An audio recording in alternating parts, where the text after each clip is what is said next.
राज्यात उन्हाचा चटका आणि उकाडा वाढल्याने उन्हाळ्याची चाहूल लागली आहे। यातच तुरळक ठिकाणी अंशतः ढगाळ हवामान होत पावसाला पोषक हवामान होत आहे।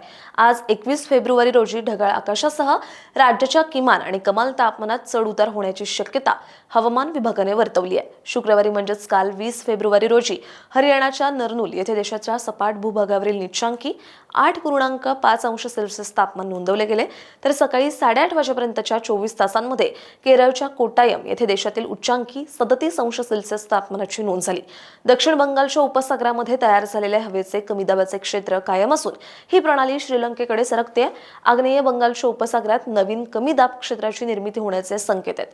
शुक्रवारी म्हणजेच 20 फेब्रुवारी रोजी महाबळेश्वर येथे राज्यातील निचांकी 14.2 अंश सेल्सिअस तापमानाची नोंद झाली, तर विदर्भातील ब्रह्मपुरी येथे राज्यातील उच्चांकी 35.7 अंश सेल्सिअस तापमानाची नोंद झाली। राज्यात उन्हाचा चटका, उकाड्यात वाढ झाली आहे। राज्यात अंशतः ढगाळ हवामान होत असून पावसाला पोषक हवामान होतोय। आज 21 फेब्रुवारी रोजी ढगाळ आकाशासह राज्याच्या कमाल आणि किमान तापमानात चढ उतार होण्याची शक्यता हवामान विभागाने वर्तवली आहे।